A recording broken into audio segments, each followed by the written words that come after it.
Hello दोस्तों, स्वागत है आपका हमारे YouTube चैनल में। आज की इस वीडियो में हम पढ़ने वाले हैं वैदिक संस्कृत या वैदिक काल, वैदिक पीरियड।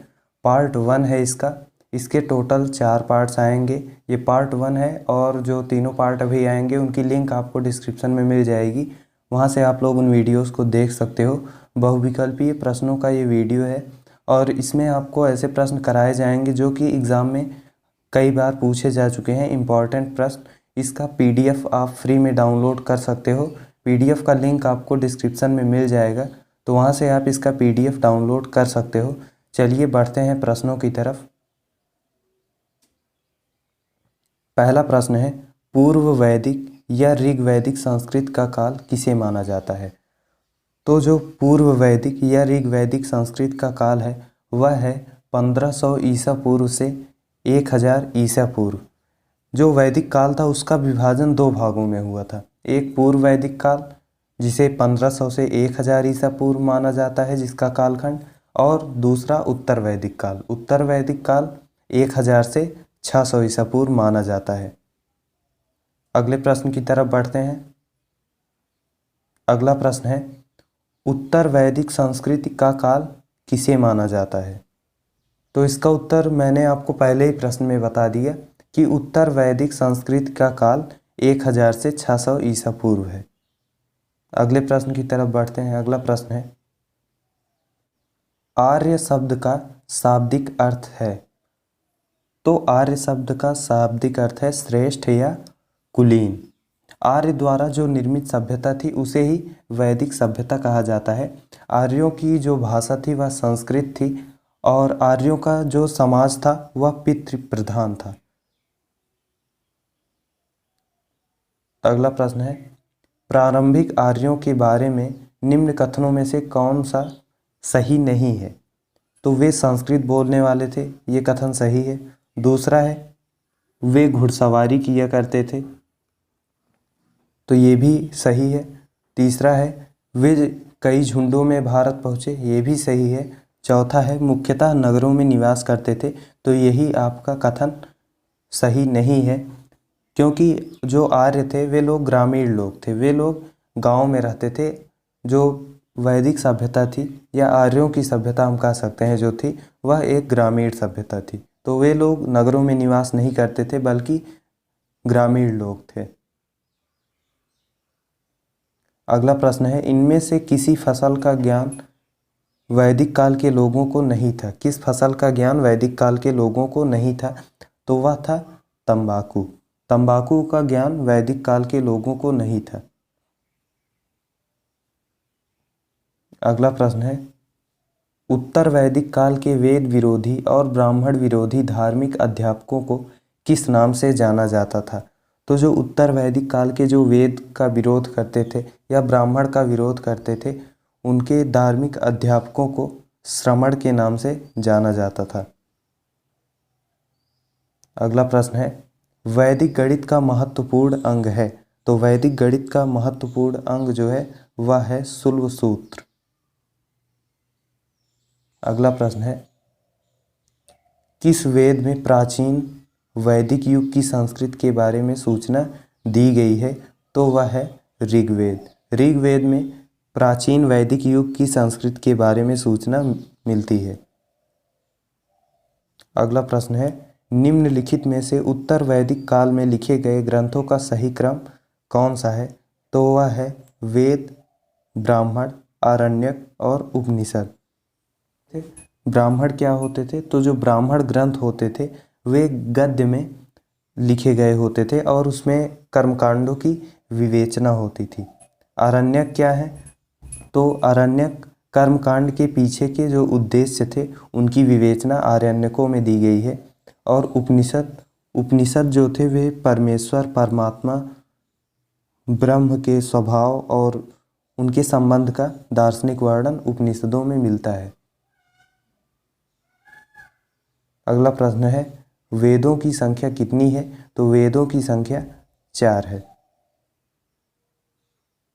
अगला प्रश्न है, कौन से 3 वेद संयुक्त रूप से त्रयी या वेदत्रयी कहलाते हैं?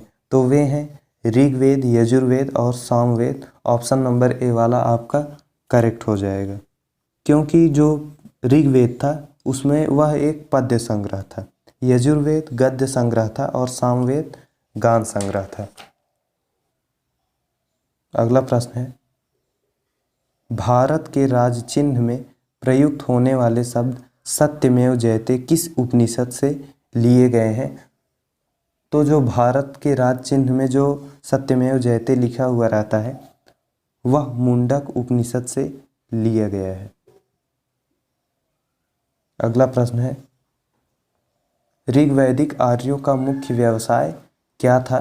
तो ऋग्वैदिक आर्यों का प्रारंभिक जीवन जो था वह अस्थायी नहीं था, इसलिए वे लोग कृषि की अपेक्षा पशुपालन को ज़्यादा करते थे और पशुपालन ही उन लोगों का जो प्रमुख व्यवसाय था। अगला प्रश्न है, भारतीय संस्कृति का भारतीय संगीत का आदि ग्रंथ कहा जाता है? तो भारतीय संगीत का आदि ग्रंथ सामवेद को कहा जाता है। सामवेद चारों वेदों में आकार की दृष्टि से सबसे छोटा वेद है। अगला प्रश्न है, प्रथम विधि निर्माता कौन है? तो प्रथम विधि निर्माता जो हैं वे हैं मनु। सनातन धर्म के अनुसार संसार के जो पहले पुरुष थे वे मनु थे और मनु का पूरा नाम स्वयंभव मनु था। तो स्वयंभव मनु जो थे उनके साथ जो प्रथम स्त्री थी वह शतरूपा थी।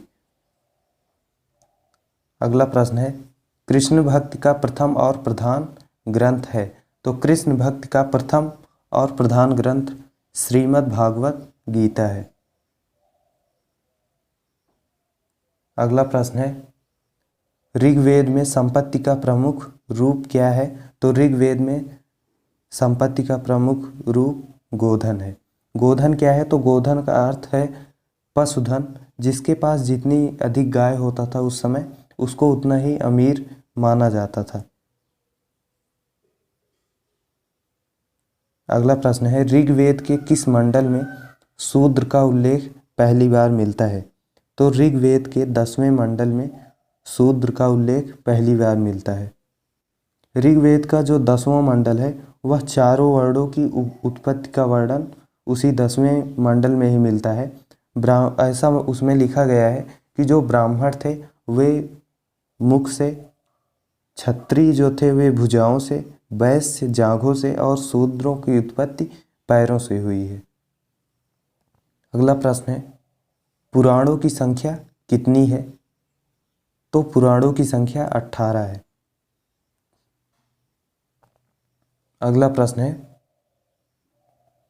वैदिक धर्म का मुख्य लक्षण इनमें से किसकी उपासना था? तो वैदिक धर्म का मुख्य लक्षण जो था वे लोग प्रकृति की पूजा करते थे। तो ऑप्शन नंबर ए आपका हो जाएगा प्रकृति। अगला प्रश्न है, किस देवता के लिए ऋग्वेद में पुरंदर शब्द का प्रयोग हुआ है? तो पुरंदर का जो अर्थ होता है वह होता है किला तोड़ने वाला, और इंद्र को युद्ध और वर्षा दोनों का देवता भी माना गया है। तो यहाँ पर जो उत्तर हो जाएगा वह हो जाएगा इंद्र। अगला प्रश्न है, शुल्ब सूत्र किस विषय से संबंधित पुस्तक है? तो जो शुल्ब सूत्र है वह ज्यामिति से संबंधित पुस्तक है। अगला प्रश्न है, अस्तोमा सद्गमय कहाँ से लिया गया है? अस्तोमा सद्गमय कहाँ से लिया गया है? तो अस्तोमा सद्गमय ऋग्वेद से लिया गया है। अगला प्रश्न है, आर्य भारत में बाहर से आए और सर्वप्रथम बसे थे। तो आर्य सर्वप्रथम बाहर से आए और सर्वप्रथम पंजाब में बसे थे। आर्य सर्वप्रथम पंजाब और अफगानिस्तान में ही बसे थे। अगला प्रश्न है, सूची 1 को सूची 2 से सुमेलित कीजिए। तो यहाँ पर वेद लिखा हुआ है सूची 1 में और सूची 2 में उसके यज्ञ करने वाले को क्या बोला जाता था वो लिखा है। तो ऋग्वेद को पढ़ने वाले को हीता या होत्री कहा जाता था। यजुर्वेद को पढ़ने वाले को अर्ध्वयु, सामवेद पढ़ने वाले को उद्गाता या उद्गात्र और अथर्ववेद को पढ़ने वाले को ब्रह्मा कहा जाता था। तो इसका जो ऑप्शन है, इसका जो आंसर है वो सामने सामने ही है। तो इसका A1, B2, C3 और D4 हो जाएगा। ऑप्शन नंबर ए आपका करेक्ट। अगला प्रश्न है, वेदों को औरुसेय क्यों कहा गया है? तो इसका जो उत्तर हो जाएगा वो हो जाएगा क्योंकि वेदों की रचना देवताओं द्वारा की गई है, इसीलिए उसको औरुसेय कहा गया है। अगला प्रश्न है, वैशेषिक दर्शन के प्रतिपादक हैं। तो वैशेषिक दर्शन के प्रतिपादक उलूक कड़द हैं। जो वैशेषिक था, वैशेषिक भारतीय दर्शनों में से एक दर्शन है। अगला प्रश्न है, मीमांसा या पूर्व मीमांसा दर्शन के प्रतिपादक हैं। तो मीमांसा या पूर्व मीमांसा दर्शन के प्रतिपादक जैमिनी हैं। ऑप्शन नंबर ए आपका करेक्ट हो जाएगा। अगला प्रश्न है, वेदांत या उत्तर मीमांसा दर्शन के प्रतिपादक हैं। वेदांत या उत्तर मीमांसा दर्शन के प्रतिपादक बादरायण हैं। ऑप्शन नंबर बी आपका करेक्ट हो जाएगा। उत्तर मीमांसा 6 भारतीय दर्शनों में से एक है। इसको शारीरिक मीमांसा या वेदांत दर्शन भी कहते हैं। अगला प्रश्न है, ऋग्वेद का कौन सा मंडल पूर्णतः सोम को समर्पित है? तो ऋग्वेद का 9वां मंडल पूर्णतः सोम को समर्पित है। और इसके साथ मैं आपको कुछ इम्पोर्टेंट मंडल बता दूं, जैसे जो 7वां मंडल था वह दशराज युद्ध का वर्णन उसमें मिलता है। 10वें मंडल में 4 वर्णों की उत्पत्ति का वर्णन का सर्वप्रथम उल्लेख 10वें मंडल में मिलता है। और 9वें मंडल में सोम को समर्पित है 9वां मंडल। तो आज के लिए बस इतना ही। अगर आपने हमारे YouTube चैनल को सब्सक्राइब अभी तक नहीं किया है तो चैनल को सब्सक्राइब कर सकते हैं। वीडियो पसंद आया हो तो वीडियो को लाइक कर दीजिए और चैनल को सब्सक्राइब कर दीजिए। इसके साथ ही अगर आप PDF चाहते हैं तो डिस्क्रिप्शन में लिंक मिल जाएगा, और जो इसके और पार्ट्स आएंगे उनका भी लिंक आपको डिस्क्रिप्शन में मिल जाएगा। Thanks for watching. मिलते हैं अगली वीडियो में।